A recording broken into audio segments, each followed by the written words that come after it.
Welcome to Robert Craig's 14th in a series of virtual tastings, hosted by Elton Slone, with special guest Jack Edwards, owner of Jack Edwards Collection. Today's tasting is Scratching the 7-Year Itch, a 2014 retrospective, with the 2014 Howell Mountain Cabernet Sauvignon from the Winery Estate Vineyard, the 2014 Mount Veeder Cabernet Sauvignon Pimray Vineyard, and the 2014 Spring Mountain Cabernet Sauvignon from Crowley Vineyard. We hope you enjoyed today's tasting. If you'd like to taste alongside Elton, these wines are available on our website at robertcraig.com. I give you Scott Castro and the Ordinary Sons. All right, this is one of my songs called Back Again.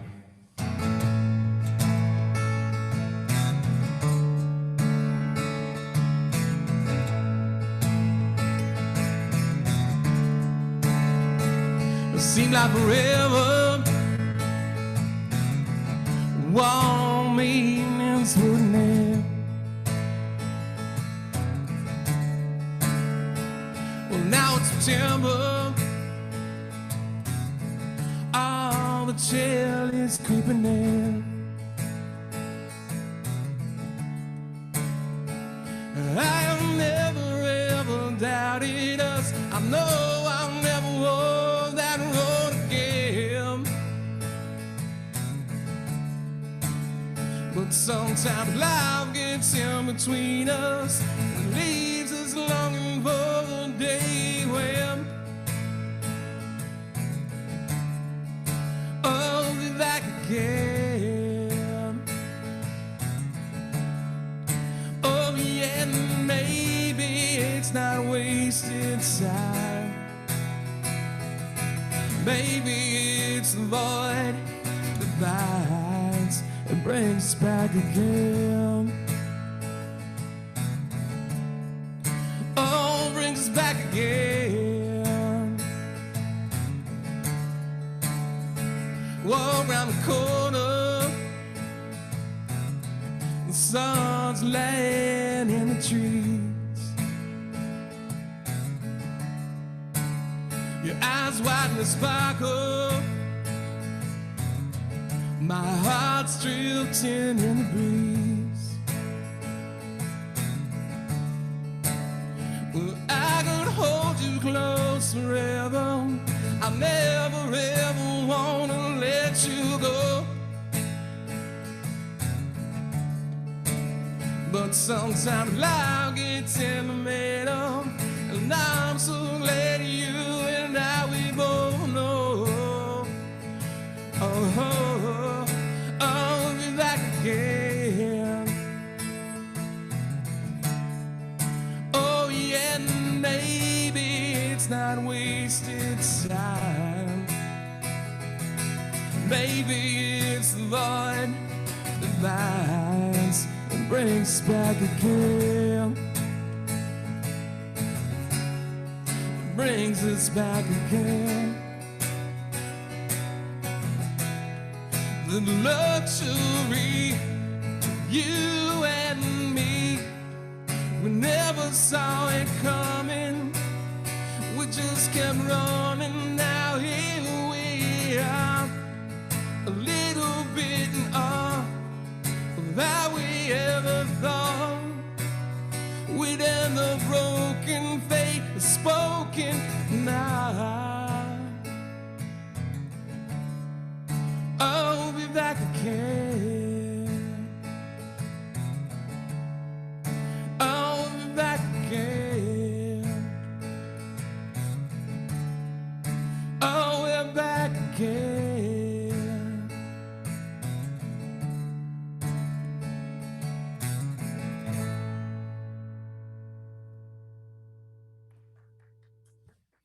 All right. Scott, man, you're making it more and more difficult for me to impress my wife, Shelly. I have to tell you, like, why don't you get out your guitar and play? Like, it's not the same. Nobody wants to hear that. So everybody, it's Jamie's awesome husband, Scott Castro, that gets our stuff up on YouTube afterwards. And what a talent. So we're going to see Scott again with the selection for the Free Britney crowd. All right. That's all I'm going to tell you. Yep. It'll be a surprise. All right. See you guys All later. right. Love it. I love it. Thanks, Scott. Well, hey, everybody. Elton Slone here with our mystery special guest, Jack Edwards, one of the top palates, a longtime personal friend of mine, and the guy that is running Karen Laz out of business with the Jack Edwards collection here in the Napa Valley. But I've known Jack for many, many years, and he's the perfect person to come and assess some 2014 mountain wines with us. As we get started, I know everybody likes to read ahead. I'm starting out with a gorgeous glass of this Touraine Sauvignon Blanc from the Loire Valley that Jack brought over. And what does this run retail, Jack? Retail would be about $18. Well, I shouldn't even have you here when I'm selling, $58 bottles of Chardonnay, but this wine is really delicious, and we'll get into some of Jack's stuff a little bit later, and everybody will have an opportunity to buy some really wonderful wine that Jack imports from these small producers later on tonight. So I thought, Jack, you'd be a perfect person because he's worked in the Napa Valley for how many years for Minor, doing director of sales? At Minor was almost 17, and then about 2.5 with Summerston and Priest Ranch. That's right. Yeah. I forgot. And then you just decided you had enough of making money and wanted to go out on your own. Exactly. As long as Lucy had a job, it's fine, right? Right. Well, Jack is a Napa local, and it's so funny because I thought about him when I had Donald Patz on, and they're close friends and shared a lot of wines with these guys over the years. So it's a perfect time to go through the 14s. But first of all, I wanted to say from our little tasting room in the heart of Napa Valley here that I am just so thrilled. I cannot believe the number of people that we have on our webinar today. It's another sold out show. I see everybody from the Leahys to the Curleys on down, the Grays. I just love you guys. And there are too many people to mention. I'm on the opposite side of the screen when everybody's come on, but I was so thrilled to see my emails just blowing up with everybody coming in. It's been, what can I tell you, a tough year, but business is up. Things are starting to thrive. We still have not been paid by the insurance company and still don't have an insurance company to replace the one that dropped us. So you can read all about it in the New York Times or the LA Times or the Napa Register. But it's been a wild year here in the Napa Valley, but the fruit set looks great. We're rolling forward. And it's such a pleasure to taste the 14 wines with everyone and to have Jack here. So without further ado, I'm going to share screen. Well, wait a minute. Before we get started, I swore to Jamie that I would demonstrate how to use the Coravin, and the ground rules, everybody, are, Jamie, I'm sorry I didn't get the chat turned off. So you're going to have to manage the chat and manage the Q&A. Because Jamie's a multitasker. I'm telling you, she gets more done in a day than me. But one of the things that we've really been enjoying at Robert Craig in particular, now that we're using DM corks, which seal up really well after the needles been inserted because they have those spheres inside of them that expand, is the Coravin device that inserts argon into the wine. Once you get to a half bottle or so, I think you're hitting diminishing returns, but in terms of preserving a wine perfectly for 3 to 5 months, as long as it's over like the 1/3 of a bottle mark, my God, what an instrument. So without further ado, I'm going to take some of the Spring Mountain I know we had a whole bunch of people buy Coravins because we have the best price. With Jack coming in, he's one of my old cocktail buddies. So, and I know we have Kirsten here in the office, which means that there won't be a drop of wine left. By the way, don't do what he did and take the cork out first and put it back. That defeats the purpose. Jack, leave the cork in there. Leave the cork in. Do not take the cork out. Jack, you're already becoming a problem guest. Okay.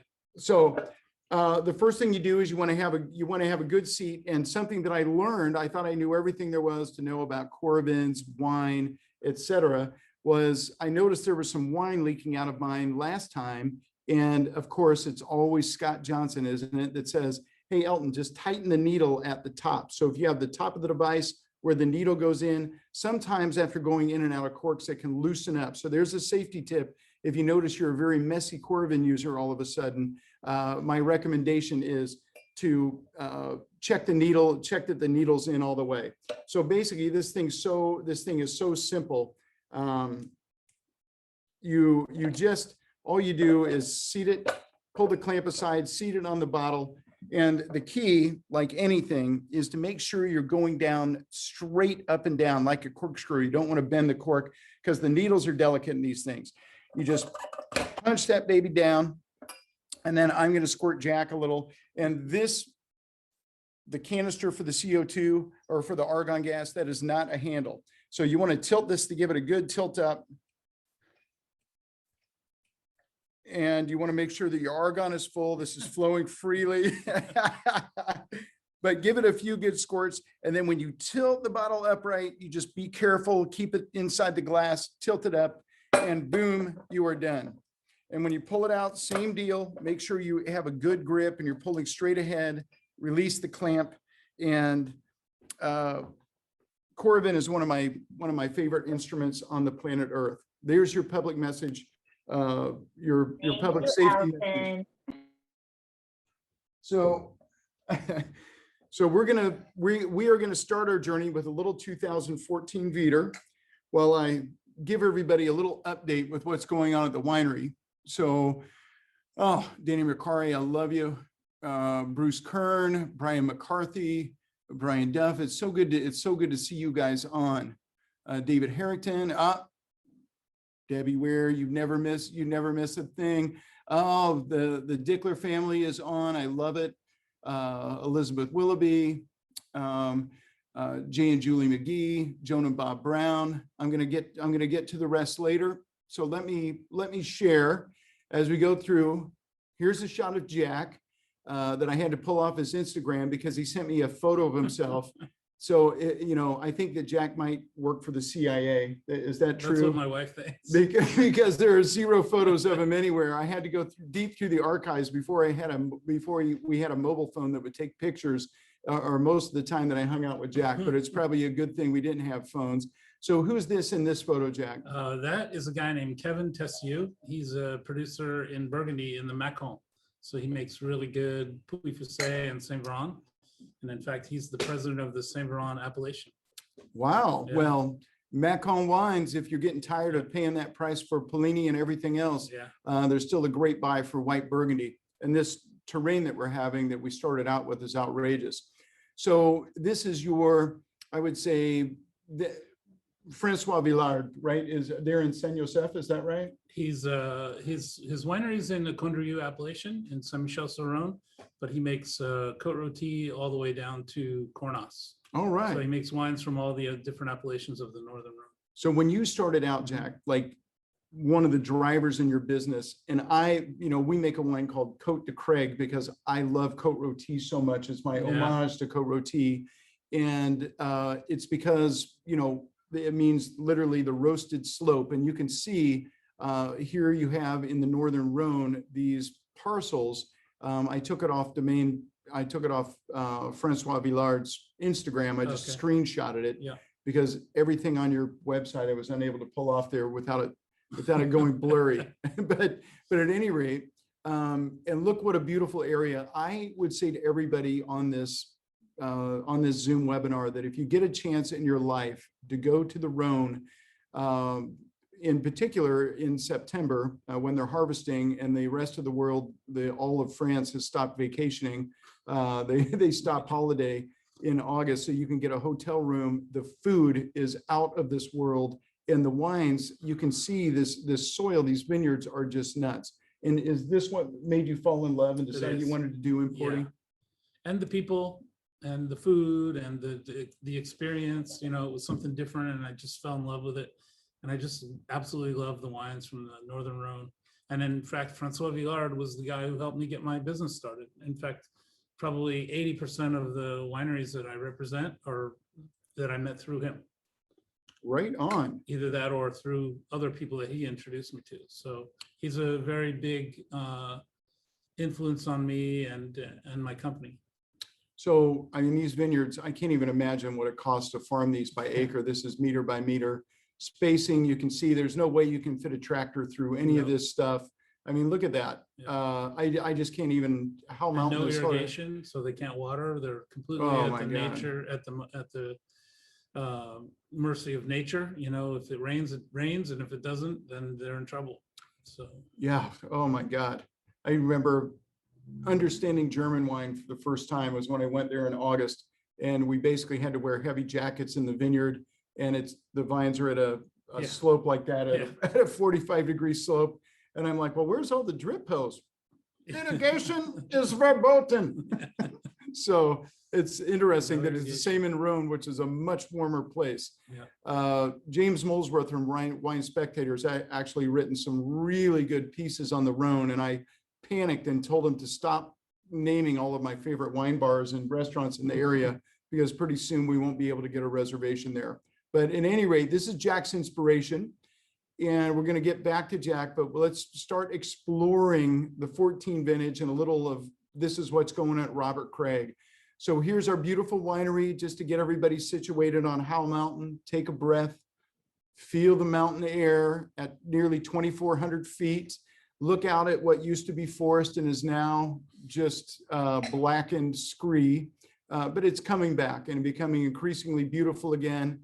So this is what we're doing this week at Craig. We just met with Jason and Keith to blend and make the final calls on the 2020 wines, which we were very fortunate that I was running the leaf water potentials too high at the time that we right before the fires hit.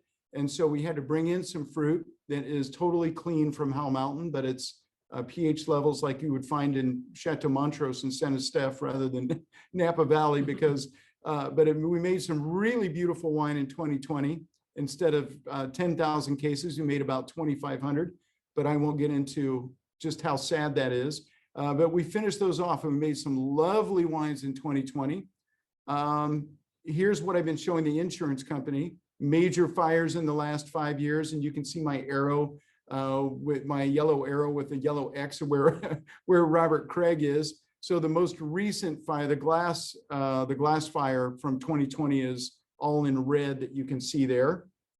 And in 2020, the purple was also the glass fire on the other side. So really, oh my God, what a year. But everything, I keep telling our insurance people that everything that's burned can burn. So we're meeting with the bank and the insurance folks to say, hey, our insurance carrier dropped us, but you know, I don't know what you're going to do about it because I owe you so much money. So that is what's going on at Robert Craig. So if you're reading in the New York Times or the LA Times about the problem with insurance in the Napa Valley, I assure you almost 80% of the wineries are having this conversation. So if you really feel like you want to help, just buy a case of Craig, and that will alleviate a lot of fears. So also we are switching to, as a direct result of the fires and what I feel like is going on with the planet Earth, we're switching to lighter glass. So here are Jason and Kirsten and I at the glass company, and we're going to try and preserve that really gorgeous feeling you get from holding a bottle of Robert Craig in your hand and pouring it. But the 2020 vintage will mark a move to glass that is literally 8 pounds a case lighter, almost 9 pounds a case lighter for a case without any wine in it. So that's significant. I have to say our bottles do seem to mysteriously go empty after I've had a few. I still think you hold it up and I'm like, there's still wine in there, and then nothing.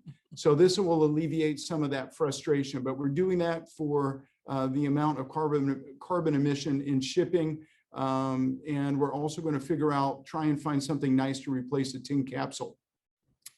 Here is some big news. Jack and I are coming to you from our tasting room, our little tasting salon, hooked onto our office where we enjoy this beautiful 1985 architecture, perfectly preserved in time. But we've decided it's time to get into the mix, and we're going to move to the 2nd Street Commons, this gorgeous house that was built in the 1880s in downtown Napa. There's plenty of parking. If you get there early, it has a beautiful porch and breezeway. Isn't that just a glorious place? Doesn't it make you feel like you want to drink wine? This is the inside where now it's kind of like a boiler room for people that have to do phone whatever.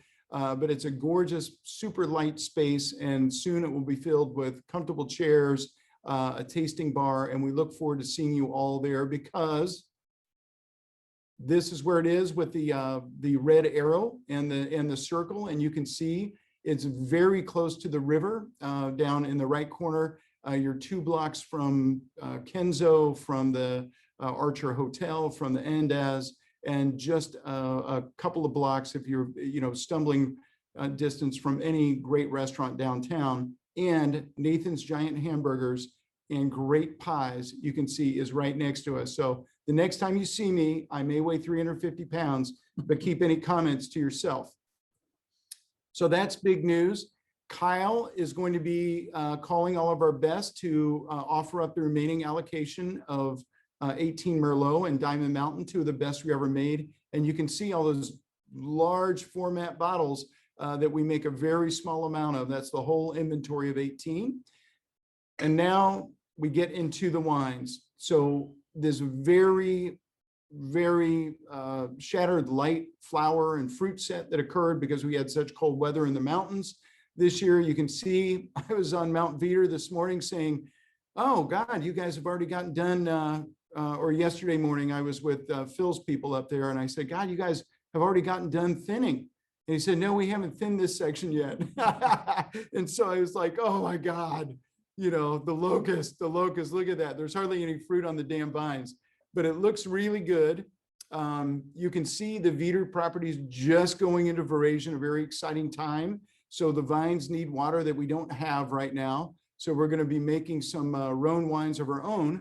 And this is opposed to some of the warmer blocks over in Candlestick Vineyard. You can see are already turning that color. So this is the time. It's called the lag period from when the grapes first start turning. You want to make that thinning pass to get all the bunches that are on short shoots or may not ripen fully. You want to make the call right now. If you do it any later, it's not going to affect. The vine will have already allocated energy to those shoots.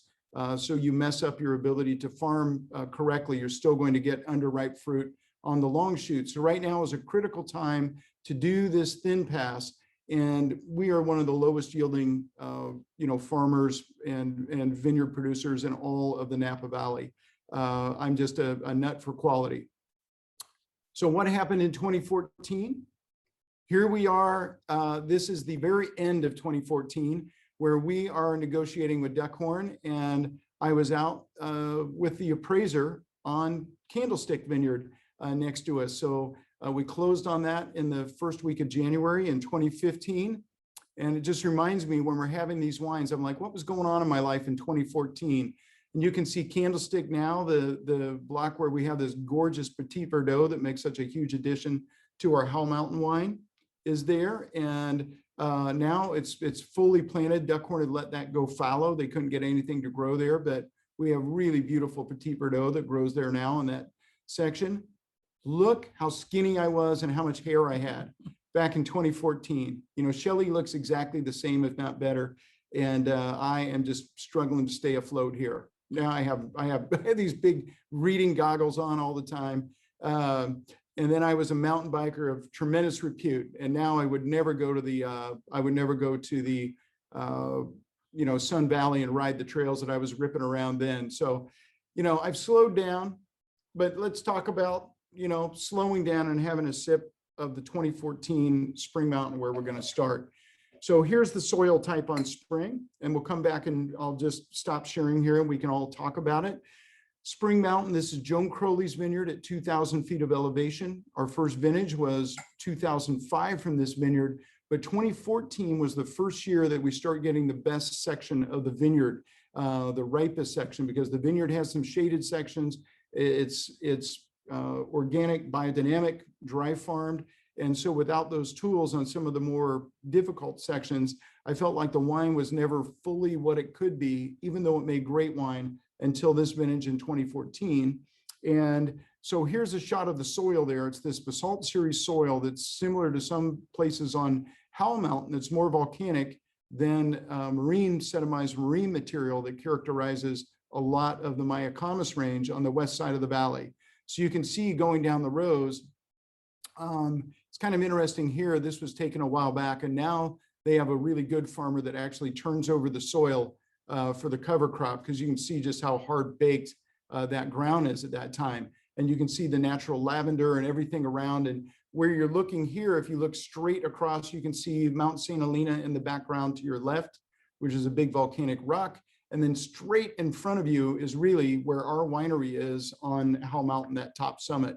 So I've always loved that wine. And 14 as a vintage, it's funny, you know, it never thrilled me until now. And because the vintage was so easy, as Stephen Tebb, our winemaker at the time, said, it was just so, it was remarkable for its unremarkability, because everything came in, the fruit all ripened at different times, and we didn't have any problem with tank space. The weather was, you know, pretty much perfect. We had a little heat spike in September for ripening, but we ended up making just gorgeous wines.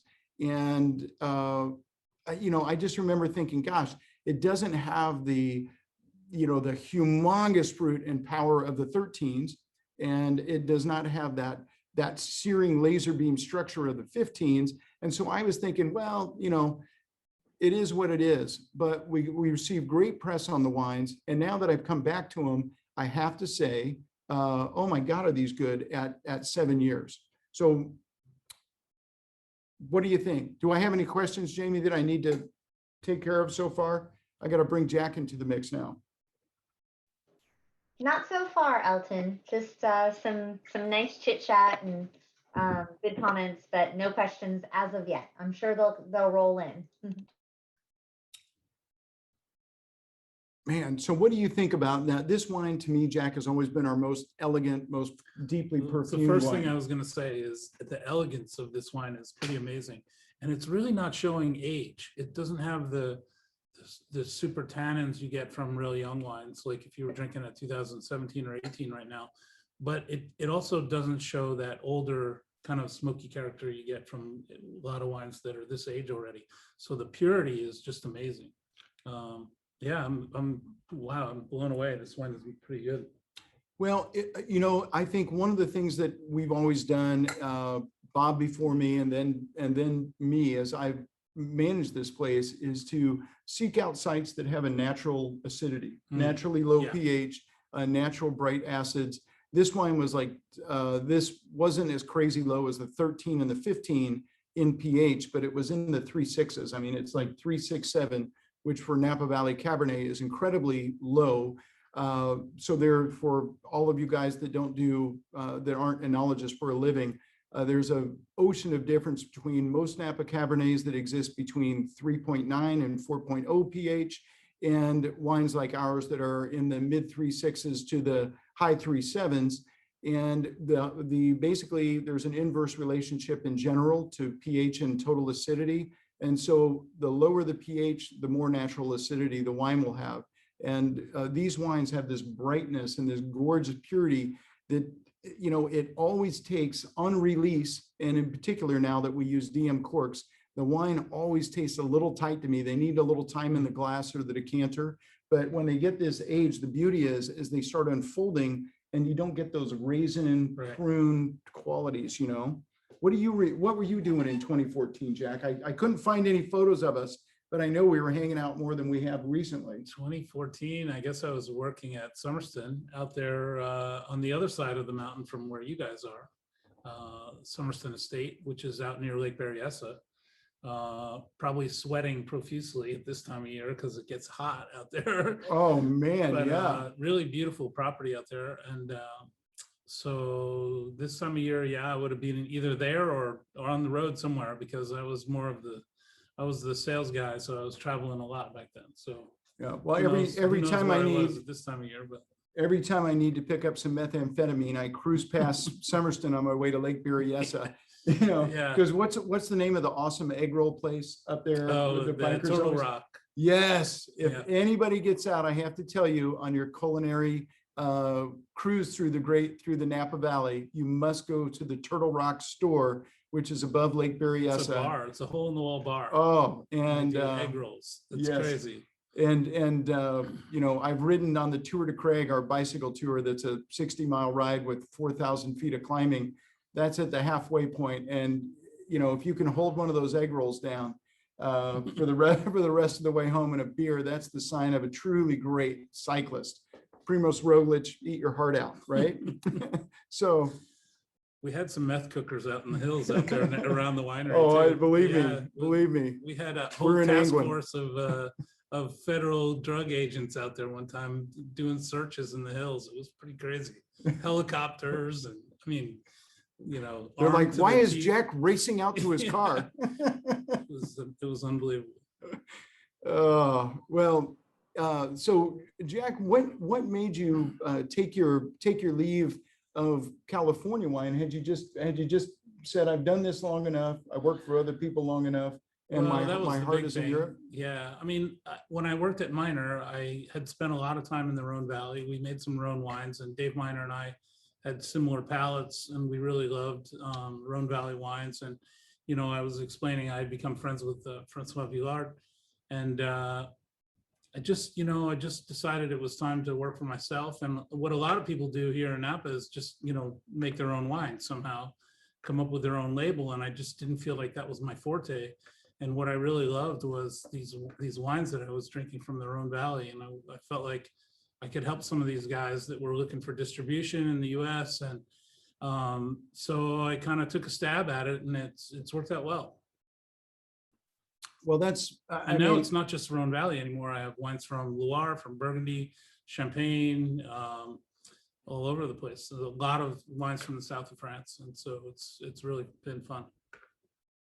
well, and so, you know, who are your customers? One of the things I've demanded that Jack do is, first of all, bring some wine over for us to here to try in the office, because we're raving alcoholics who love European wine, and Jack has some tremendous producers at great prices. Yeah. But are like I mentioned Karen Laz, because she obviously is famous for having a wonderful book of rare Right. Napa Valley wines. But she only sells Napa Valley wines, and I only sell French wines. So we're not really competing for the same customer. And That's- she's selling very expensive wines, and I'm selling, you know, much more moderately priced wines. So it's really a whole different. I mean, I we're would in a be whole I would different- be frightened to compete with Karen, frankly. I would too. Yeah, we're a really different ballpark. You know, we're doing totally different business. My customers, the bulk of my business is selling wines to distributors around the U.S. and actually in quite a bit in Canada. I've been doing quite a bit of business in Canada as well. And so a lot of the wines I represent, I don't even stock here in Napa. My distributors buy them direct from the wineries, and I represent the wineries. And so I'll go on the road and help them sell the wines in their different markets. But I only keep a certain amount of things here in California in my own warehouse, not everything. Aha. So whatever's in your warehouse, that's what we're gonna Right, offer that's up a what you little would bit have of. access to, yeah. Yeah. Not every wine that I sell. In fact, you know, some of the wines that I have a distributor for in California, there's no really need for me to keep inventory here. So that's why I don't keep everything here. But during COVID, I did the complete opposite. When all the restaurants shut down, I had my portfolio is really geared towards restaurants. We haven't done a huge amount of retail business. But I was lucky because a couple of years ago, I had a lot of friends like you that are in the wine industry here that wanted to buy wine from me. So I went and got what they call a Type 20 retail license from the state of California, which allows me to sell direct to consumers, but not have a store. It's only mail order or internet. It's how I can do it. And boy, wow, did that come in handy when all the restaurants shut down. I started sending out a newsletter to my friends. And it's really for the past, for 2020, it's what got me through the year because my distributor business just completely shut down. I mean, Wow. And just getting the product right from COVID for you, Well, it's gone from 60 days to 6 months, right, to get a container? It used to from- take me about 6 weeks from the day I ordered until the day I received the wine, and now it's up to 4 months. I have an Italian container that I'm importing for a guy in Los Angeles, and it's right now we're at 4 months and it still hasn't been delivered to the warehouse. Hopefully they've already paid for the order. No. Oh my God. Hey, I know, No. I know this is 6 months late, but now can I invoice you? Yeah. Oh my God, Jack. Well, we don't pay for it until we receive it. We've talked to all our suppliers. Normally we used to pay in between 60 and 90 days. And, you read about, everybody I'm sure has read about the shipping problems, and they're real, and it's crazy. I've never seen anything like it. I worked 10 years for an importer in New York before I moved to California, and I've never, ever seen anything like this. And it's just insane. So our suppliers have been really good about giving us extra terms in order to receive the wine before we have to pay them. So, Well, that's so cool. I think one of the great things, our customers banded together, and you guys, many of you that are on this Zoom call have single-handedly seen us through what is the most difficult time in the history of the wine business. I mean, I sometimes think after this year that the only thing that is yet to happen is a swarm of stinging insects around my genitalia area has not transpired yet in between 2020 and 2021, but I'm waiting. So if any of you wants to insure me my real property for 15 million, go ahead and call. But Jack, you're making me feel much better about this. yeah. My situation. But back to the 14, we have to stay vigilant. Spring Mountain. We're starting with the 14 Spring and Diamond. Those are wines that for us are just, they're such rare vineyards. The Spring Mountain, to me, wow, this wine is no longer kind of the, it's the starting place because it still has the most lush fruit and the most elegance. But holy cow, is this wine a powerhouse at 7 years? And at our prices, I just went with Jamie and the rest of the direct sales crew here at Robert Craig to another experience. We get out and always like to be secret shoppers and try other wineries. And we went to a place that made some really good wine, but it was $200 a head for 2 tastings at about this same size, two sips of wine about that size. The tour itself was maybe not the most thrilling we've ever had. And when I couldn't even get a price on the wine, so I ordered a 3-pack to be neighborly.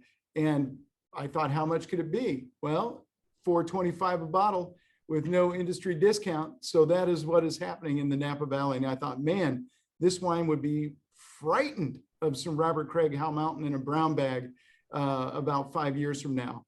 But I digress. Let's Elton, I do have a question for you. Yeah. David Harrington had asked, how long do you think that the 14s can age?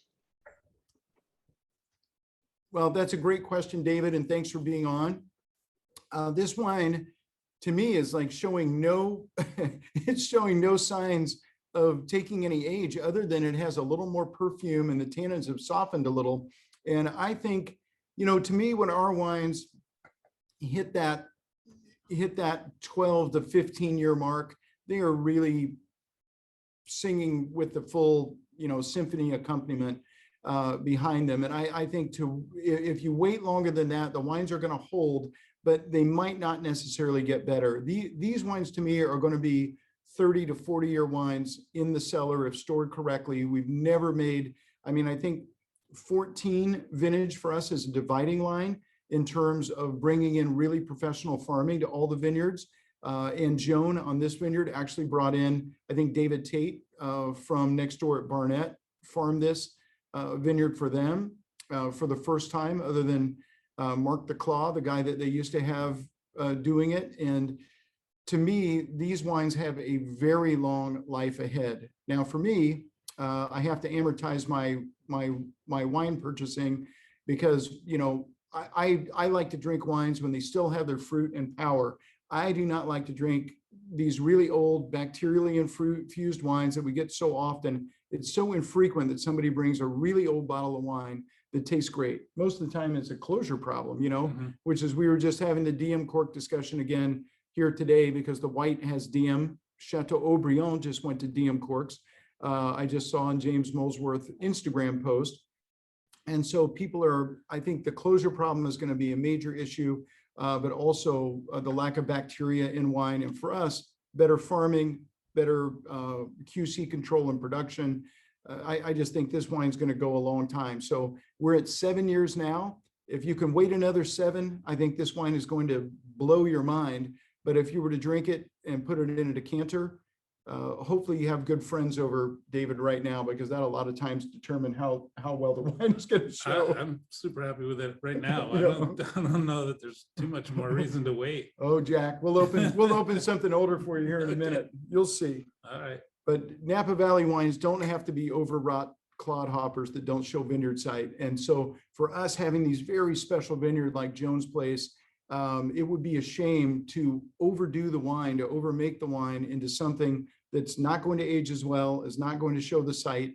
And so this wine has always been kind of the redheaded stepchild because it's the first wine that we show in to the press when they're in the tasting order, because it's more elegant. And so sometimes I think, you know, people get really immersed in the massive fruit of Spring Mountain or of like Diamond Mountain, and maybe sometimes the power of the Veeder, and they don't think about just how complex this Spring Mountain is. That was a very wordy answer. Well, let's move on. Let's move on to Diamond Mountain, and we'll take a taste of that, and then I'm going to ask Jack a few more questions about his business. And if anybody has any questions, just hit the chat or the Q&A. I can't look at it because look at me, I'm a master of ceremonies here. Okay, look at that. Hopefully my internet connection is good. Usually in the office, it's unassailable, but I keep getting these very worrying signs that keep saying internet unstable, internet unstable.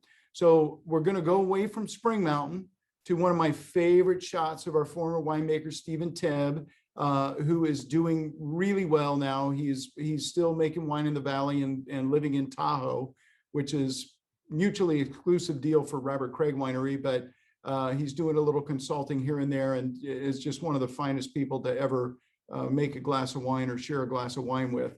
So Stephen is here on Diamond Mountain. You can see how wildly different this soil is from that real sort of basalt series, that really red volcanic loam that's on the other property. And so unlike Jones property, you can see the drip hose running up and down here. And I think, you know, this is the famous Andrew Jeffrey Vineyard for Diamond.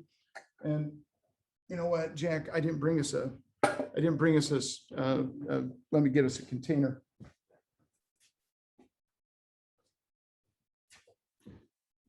But you're going to make me drink it all. Yeah, I always forget when we have guests that we have to offer dump buckets. You know, at Robert Craig, everybody's like, dump bucket. Oh, there's one around here. But you know, since Jack's a guest and all. The Spring Mountain is always, you know, that wine for whatever reason throws more sediment every year, no matter how early we blend it, no matter what we do to it, no matter how low the turbidity numbers are. We're unfiltered, unfined. So you notice the spring has a little bit of sediment on the cork, and I recommend the pinky finger method while your compatriots aren't watching, since we still are technically in COVID. But you know, move the pinky in and get one scrub out into a paper towel, and you're good, because it all seems to collect around the cork. But Diamond Mountain, this is Andrew Jeffrey Vineyard, owned by Peter Thompson, and unlike Joan, I think Peter runs the water all day, every day on that place. He sells to, you know, Cardinal and La Jolla formerly, before they got all their vineyards up and running, but those wines are, you know, $600 and now $400 respectively a bottle. So it's a really great vineyard site, and you can smell when the sun heats these rocks, this really sort of rocky white, you know, this tufa, this white tufa is in the wine. And there's a shot of the more, you know, one of the looser sections of soil in the vineyard. But the vineyard is just north of our Spring Mountain vineyard, and you can see it looks down over Mount St. Helena to the left, and again, straight between where those two little hillocks are on the right side of the picture. And the next peak is where Robert Craig Winery is located. We're right on the summit of Howell. And it's just, you can see those white soils just bleed all over. And this is our block, this pure kind of east-facing block of the vineyard on this absolute white volcanic ash. And there's Rachel Miller explaining to Patrick Sam what is going on. I saw Patrick and Lisa here yesterday, longtime wine club members. If you ever get to Tampa, you just call Patrick to get a reservation in any place. They know him at the gas station and they know him at Burns. So he's the best. But it really is an extraordinary vineyard. And, you know, for me, we are not going to make this wine for after the 2019 vintage and the 2020 vintage got burned out, because he just wants, to my mind, more money than the fruit is worth. And Howell Mountain and Mount Vita, our state properties, are the ones that we have to focus on with absolute clarity. So the 18 vintage, I think, is the best we've ever made. 14 vintage was our third try on this, and it's just an extraordinary wine.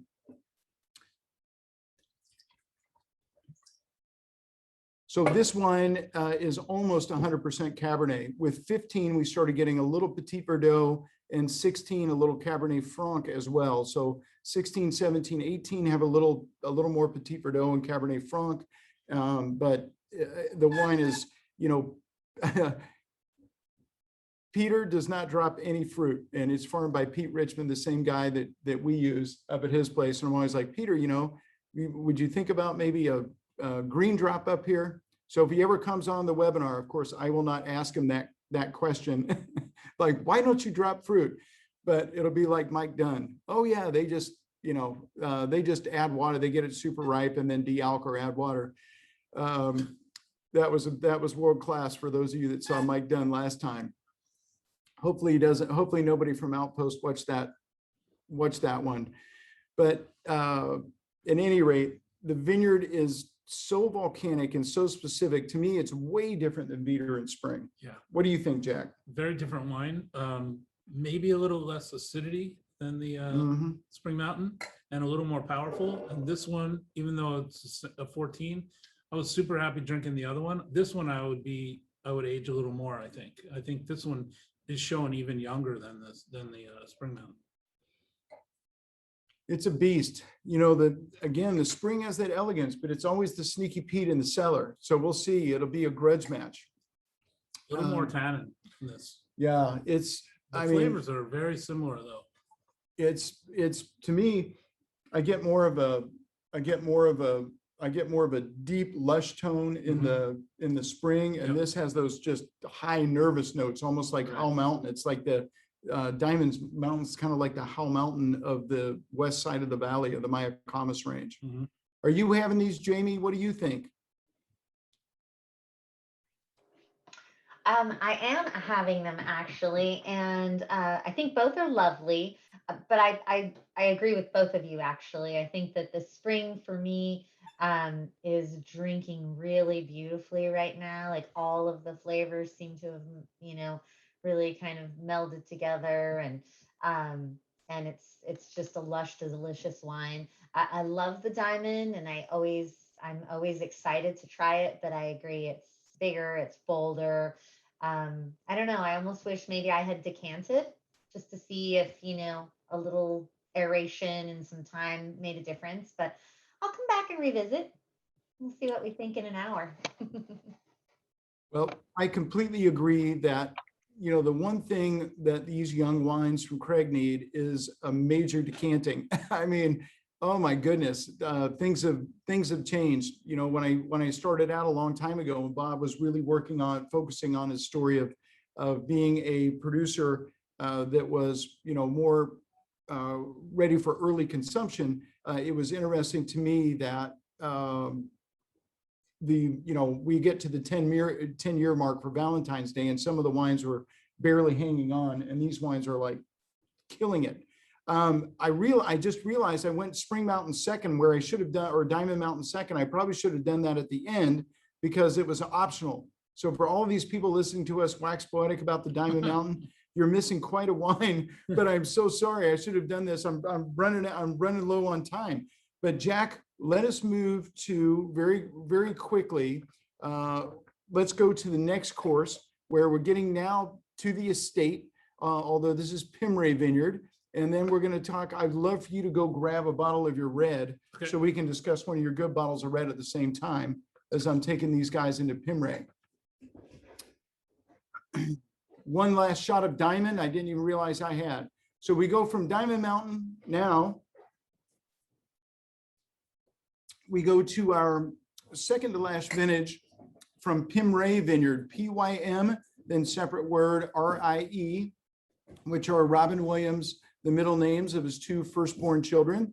This was Robin Williams' beautiful estate on Mount Veeder that it's immediately adjacent to ours. So our last vintage here was 2015, just after Robin died. And the Tesserons have had all kinds of stuff going on. I know that they let go Jean-Michel Combe, who was the famous winemaker from Chateau Pontet-Canet, that they also own. But this property, you can see how wildly varied it is at this point. And here's Stephen Tebb. He's out checking the vines. We're actually doing a thrip count, THRIP. And these thrips will tell you about the health of the vine. If you have you want to have just enough, not too many, and you want to have what they call cow thrips and predator thrips. And you want to have them in the right mix to see that your vineyard's in balance. So we farm all organically there now. Our place is just to the right of here now, but you can see, if you can look sort of to the upper right, if you look just diagonally from Stephen's Head, you can see like on that green swatch of hill next to the brown, there's like a really blue section of this blue shale. And that is what is the subsoil of all these vineyards that gives that Veeder this incredible power and this amazing ability. It has the acid, it has the power. So Veeder in 14, to me, is in 15, were two of our best Veeder ever, because first of all, Pete Richmond was farming the place then. So, oh my goodness, let me pour you a little Veeder and then we'll do this. So we'll do Veeder, and then we can use our white glass maybe for the San Josef. Sure.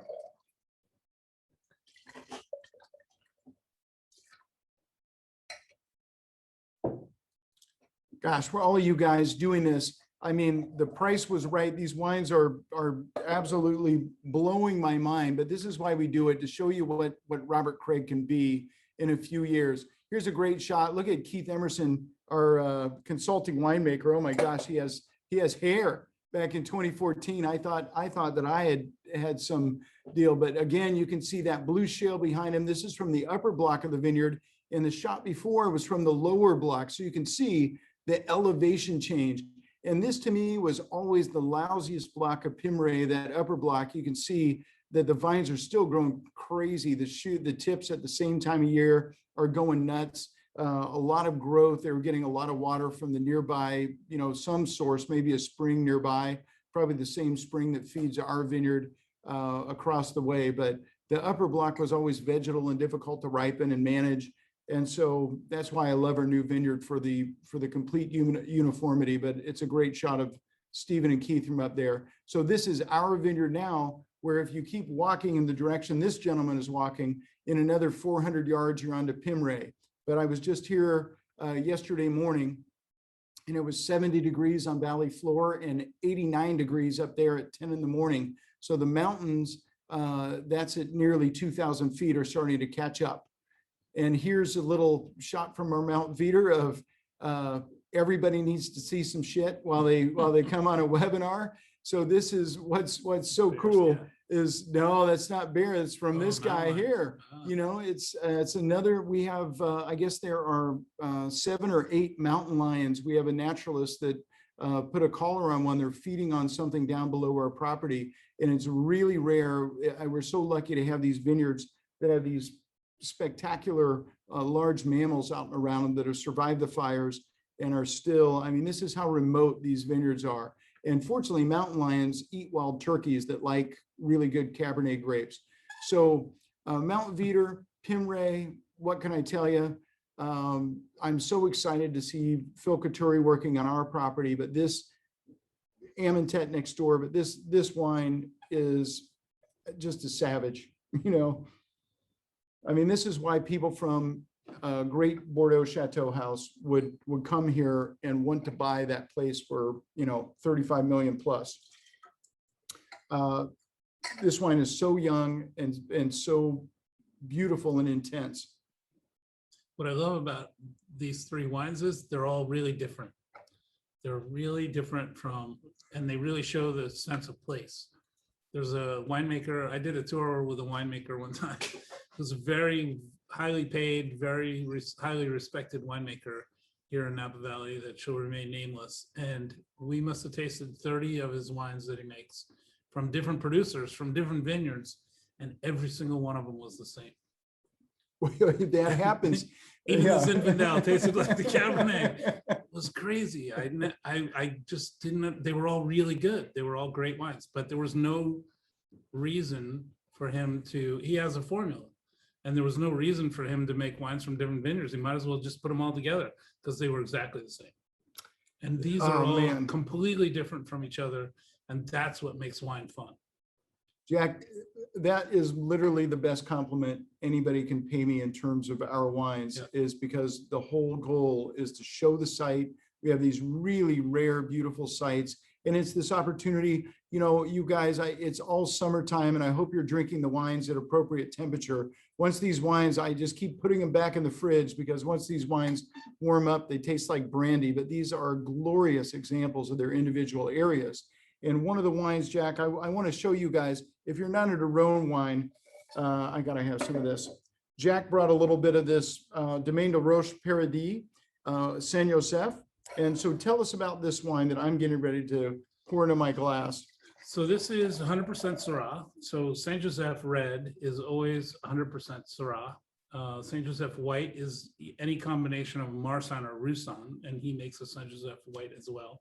So But- is La Bergère, Bergerie is that a Lieu-dit, or is that a single vineyard? It's a single vineyard. The Lieu-dit, I believe, is called Les Vesettes, which is in, it's just close to the Condrieu appellation.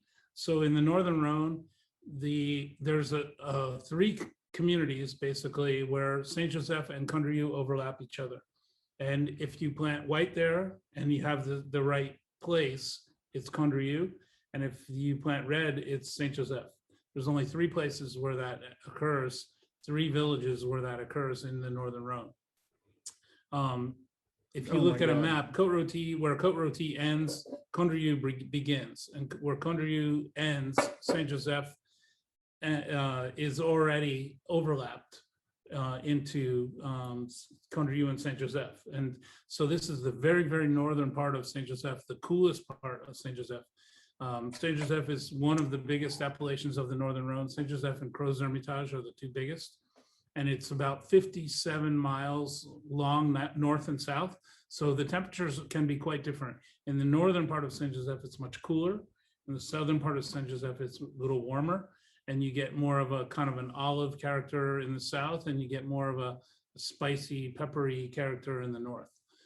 This is a very young wine, 2019. It just came in, but he's one of my best producers, one of my favorite producers, and I really wanted to bring this and show it to you. Well, this wine would blow your mind if you were having it. I'm telling you, 2019 is supposedly an excellent vintage, Really right? For the excellent, for the Rhone. So, Yeah. I mean, the thing I love about this is it's so classic, Jack, but it does not have a whiff of Brettanomyces. The wine is absolutely pure. You know, I love old world wines, but I cannot stand bacteria. And this wine is, so what does something like this retail for? This would retail for just over $30, $32, $34, something like that. But Okay. to my friends and my friends of friends, since you're friends with Elton, you can get a little better price than that. Oh my God. We'll send you guys, I'm telling you, don't ever open this next to our Côte de Craig that's $90. Oh my God, this is great wine, Jack. I mean, this is really spectacular. If for those of you that shop wine lists for something that, you know, when you go to the Napa Valley, I can't remember the last time I went and ordered a Napa Valley Cabernet off a wine list here, because it's become so insanely expensive. And so one of the places that we shop is the Rhone Valley, because you can get world-class wines. And Jack, I got to tell you, I thought maybe, you know, Bobby Catcher and Kermit Lynch and the rest had sourced out everything there was to source from the great small producers of the Rhone, but this is extraordinary wine. I was really lucky with this guy. He is actually, his full-time job is a vineyard manager for Yves Couilleron, who's one of the great producers of the Northern Rhone. Oh my God. And he was out, this is a great story. He was out checking vineyards one year after harvest, and he found another vineyard that he makes Saint Joseph from. And it was, the grapes weren't picked, and it was a famous vineyard, and they long since been overripe and was past time where they could pick them. And he couldn't understand why they never picked the grapes, because it was from this vineyard called La Madone, a Liudis, great Liudis. So he tracked down the owner and he said, "Hey, why didn't you pick your vineyard?" And he said, "Well, I retired last year. My son made wine 1 year, and then he decided it was too much work and he didn't want to do it. And so we didn't know what to do this year, because neither one of us wanted to make grapes, make wine." God. And so he said, "Well, can I buy the vineyard?" And he said, "No, I don't want to sell it, but if I'll lease it to you." So he said, "Well, you know, I know my boss, Yves Couilleron, would love to have this vineyard." So he went back to Yves and he said, "This guy has Condrieu, he has Saint Joseph, he has some really great IGP vineyards, and he's not making any wine. We should lease the vineyards." And Yves said, "You know what? You've been working for me for a long time. You should make the wine from there under your own label. I'll help you, and I'll help you finance it to lease it." And he basically set him up to make his own wine. So Wow. to this day, he's now making his own wine, but also still the full-time vineyard manager for Yves Couilleron. That is a cool story. Yeah. You know, Bob Craig Doesn't happen said, every "Elton, day." you come in and help finance this joint Yeah, to make yeah. wine." You know, wow. I got to tell you, it is in the Craig fashion. I'm out of time, so we're going to have to go Hal Mountain quickly. But what we're going to do for you guys, I'll send you a little offering of Jack stuff. We're going to do a taste, and I'll send you Elton's favorites. And this wine is blowing my mind that is $30. Yeah. I shouldn't actually send anybody any of that stuff. The Mount Veeder is blowing my mind.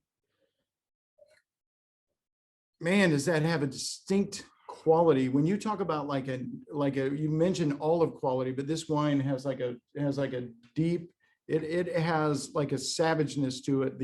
I feel like the Spring Mountain and the Diamond Mountain are so refined, and this Mount Veeder is like that mountain lion scat or something. I mean, it is just the savage nature of the place.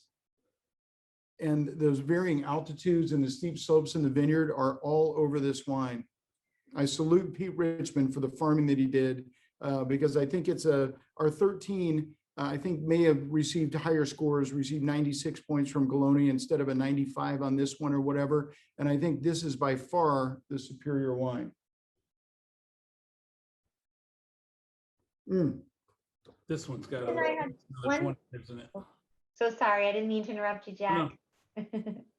I was just going to ask, I know we're backtracking just a touch, but Louis Napoli had actually sent in a question and asked, he has a bottle of the 18 Diamond Mountain, and he said he's dying to try it, and he wants to know if you think it would be a mistake for him to drink it now. Absolutely.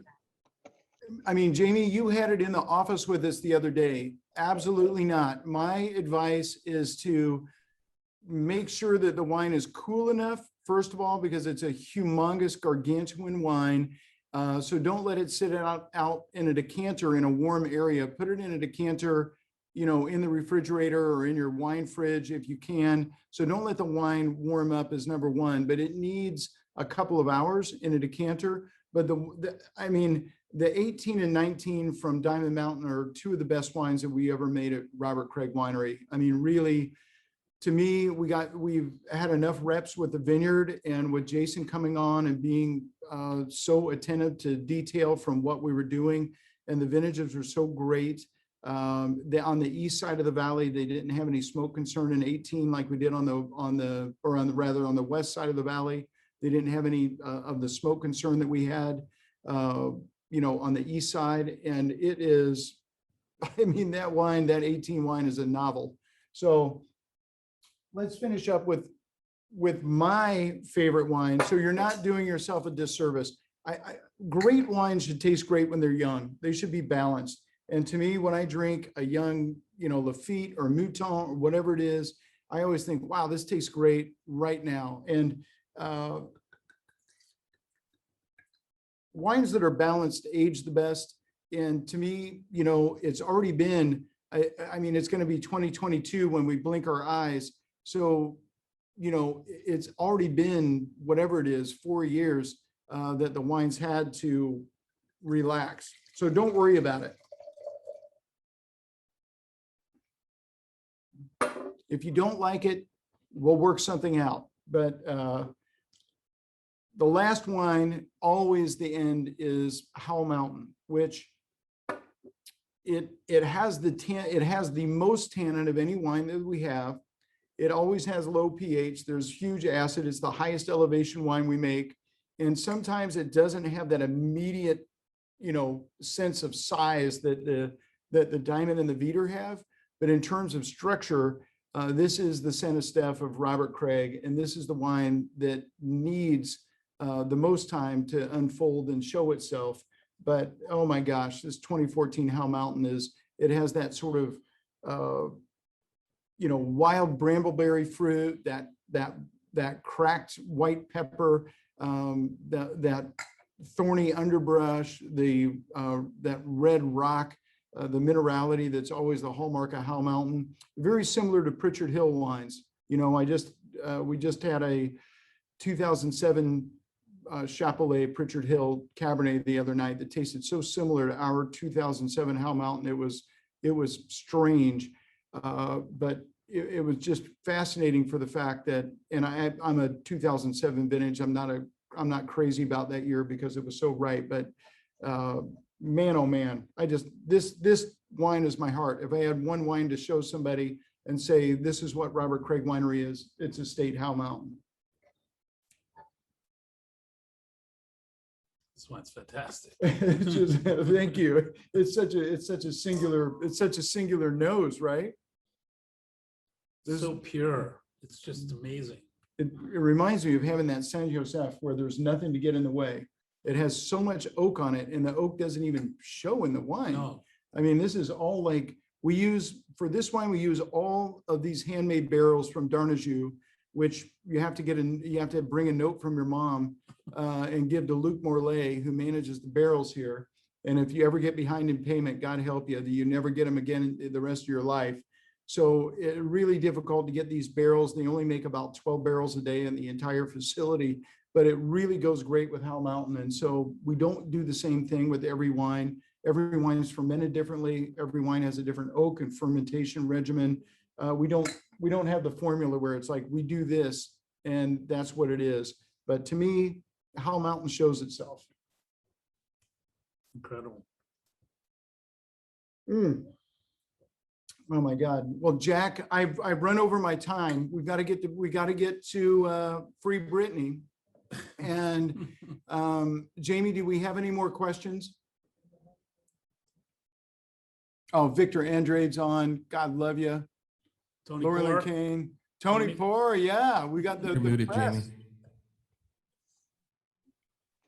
Lots of love, Elton. We're doing well, but no more questions. No more. That's excellent. It's a good class. But thank you, everybody. I mean, I'm sorry I didn't give Jack enough time, but what can I tell you? But we love you from the Craig. And Jack, what a pleasure having you on. Thank you, sir. It's so good to see Appreciate you. it. So we're going to send you out. Jack's going to give you a little local love, and let's finish up a little something from our girl Brittany. And I love it. Scott already has Free Brittany going. So Scott, take us out. Thanks everybody. I hope you have a tremendous a few weeks of summer and a great weekend.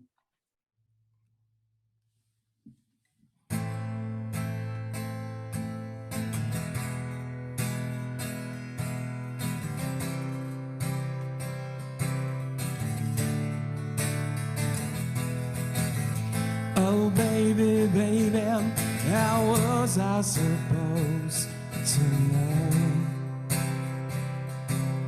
that something wasn't right? Oh, baby, baby, I shouldn't have let you go. And now you're out of sight, yeah. Show me how you want it to be. Tell me, baby, 'cause I need to know now, because this loneliness is killing me.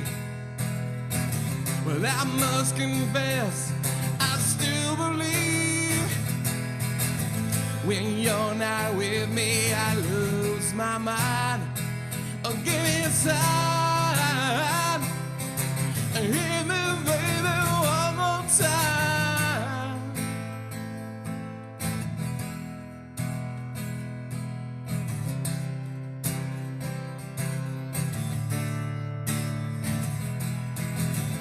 Oh, baby, baby, the reason I breathe is you.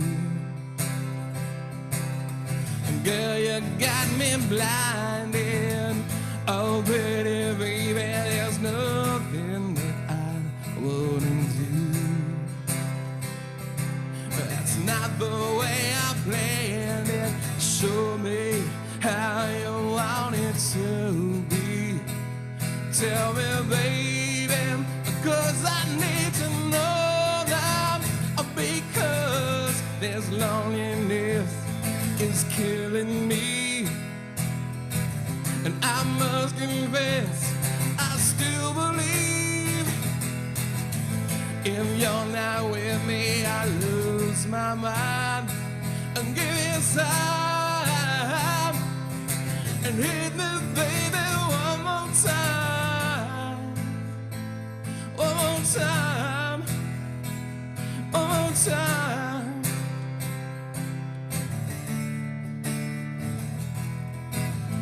Oh, baby, baby, how was I supposed to know?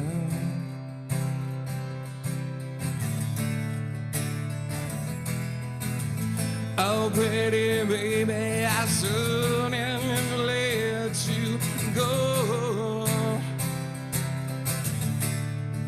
And I must confess that my loneliness is killing me now. Don't you know I still believe that you will be there and give me a sign. Hit me, baby, one more time. One more time. One more time. Hit me, baby, one more time.